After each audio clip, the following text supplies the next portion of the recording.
Assalamualaikum warahmatullahi taala wabarakatuh. Salam sihat untuk semua. Baiklah, hari ini Info Sihat Ahmad Afiq kembali untuk berkongsi tip-tip kesihatan untuk kebaikan kita bersama. Baiklah, hari ini tajuk kita adalah tentang bel pasi. Apa itu bel pasi? Bel pasi ini adalah satu penyakit di mana muka seseorang tu boleh hanyut, sama ada ke kanan atau ke kiri. Kenapa seseorang tu boleh terkena bel pasi?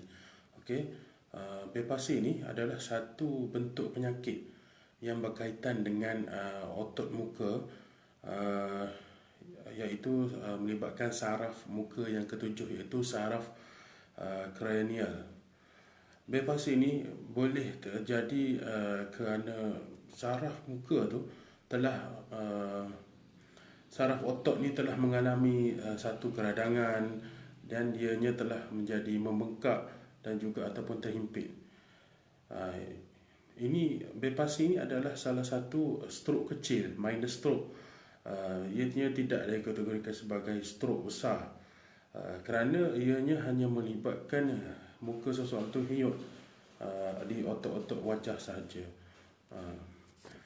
Kenapa bel pasi ni boleh terjadi? Okey, tak ada sebab punca yang jelas yang boleh dikatakan oleh perubatan hari ini kenapa bel pasi boleh berlaku. Okey, baiklah, saya akan memberitahu sikit sebanyak mengenai fakta mengenai bel pasi. Bel pasi ini ianya boleh terjadi kerana masalah lebih berkaitan dengan masalah emosi dan mental seseorang itu. Diramalkan 90% kes ni berkaitan dengan faktor emosi dan mental seseorang itu. Mengikut fakta, antara nisbah 2 hingga 2 daripada 10,000 orang akan terkena penyakit bel pasi. Maksudnya kadar terjadinya penyakit bel pasi ini tidak ramai. Tetapi kita persoalkan di sini kenapa penyakit ini boleh terjadi. Okey, penyakit ini boleh terjadi kerana faktor emosi dan mental. Apa contoh-contoh, apa yang menyebabkan seorang itu boleh terjadi begini? Seseorang tu boleh terkena bel pasi ni kerana memiliki satu perasaan yang terlalu marah, terlalu stres, terlalu tertekan, terlalu sedih, tidak mendapat menerima satu kenyataan.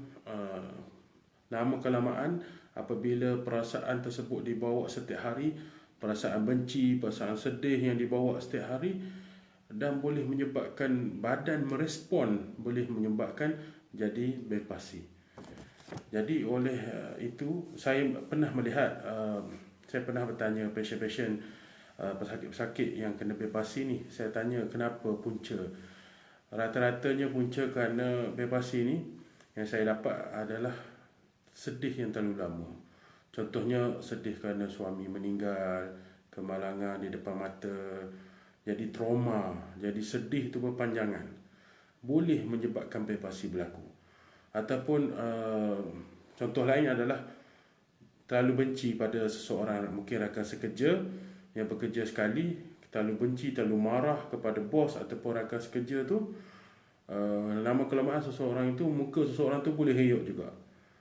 Maknanya penyakit bel pasi ini lebih pada faktor emosi dan mental. Okey, kalau faktor emosi dan mental, macam mana kita nak rawat pesakit-pesakit ni bel pasi?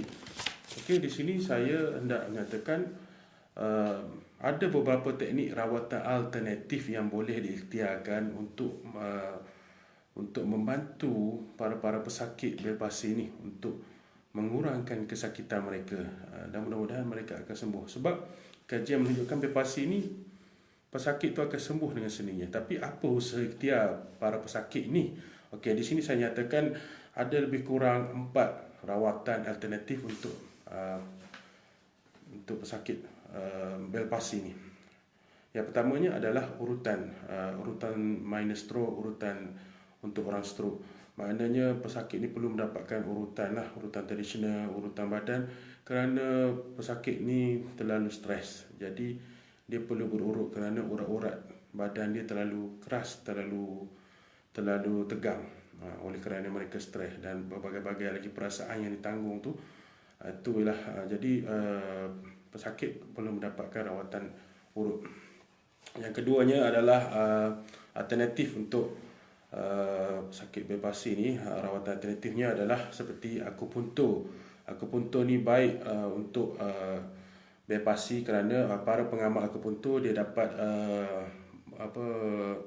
cucuk jarum di bahagian muka yang terlibat untuk mengurangkan berpasir agar muka yang henyuk tu kembali kurang henyuk dan kembali bentuk pada asalnya. Itu adalah rawatan alternatif lah akupuntur. Sangat baik lah kerana dia merangsang saraf dan membaiki saraf-saraf yang telah rosak. Yang ketiga adalah rawatan alternatif yang terbaik juga adalah bekam. Bekam tu boleh dibuat di bahagian wajah dan belakang badan. Tujuannya adalah untuk membuang darah-darah yang mungkin mengalami darah terlalu banyak, mengeluarkan darah kotor lah, dan mengurangkan juga sakit di bahagian muka, agar pasien tu, sakit tu dapat satu kelegaan lah, dan muka dia tu pun boleh reda lah. Maknanya ni antara rawatan-rawatan susulan. Okey, yang seterusnya, yang keempatnya, rawatan alternatif yang boleh diikhtiarkan kepada para pesakit berpasir ni adalah rawatan homeopati. Rawatan homeopati ni adalah para pengamal doktor homeopati ni, dia kena mengetahui secara keseluruhan kes daripada para pesakit tersebut, apakah yang sedang dialami, apa yang dia fikirkan, apa sebenarnya luahan hati dia, adakah dia terlalu sedih ke, terlalu marah ke, terlalu stres ke. Jadi para pengamal homeopati ni dia kena tahu dan dia kena beri ubat yang mengikut simptom-simptomnya. Jadi rawatan homeopati ini juga dilihat dapat membantu untuk menyembuhkan masalah emosi dan mental yang terlalu kuat, yang terlalu disimpan kuat di dalam hati dan perasaan pesakit berpasir ni. Jadi pesakit berpasir ni juga dapat satu ketenangan lah. Maknanya ubat homeopati ni daripada aura, energi. Jadi ianya terus meresap ke dalam badan pesakit ni, dan insya-Allah pesakit ni akan sembuh lah dengan izin Allah. Maknanya apabila perasaan dia kembali tenang, tidak terlalu sedih, perasaan kurang sedih hilang, apa lagi perasaan kalau stres ke, terlalu marah ke, hilang. Lama kelamaan muka mereka yang henyuk tu akan kembali betul, tapi makan masa sedikit.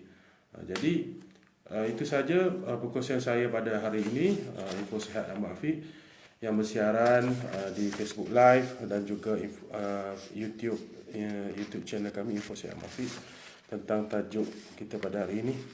Semoga perkongsian saya hari ini dapat kita manfaat bersama dan dapat kita kongsikan kepada semua. InsyaAllah kita jumpa pada siaran akan datang.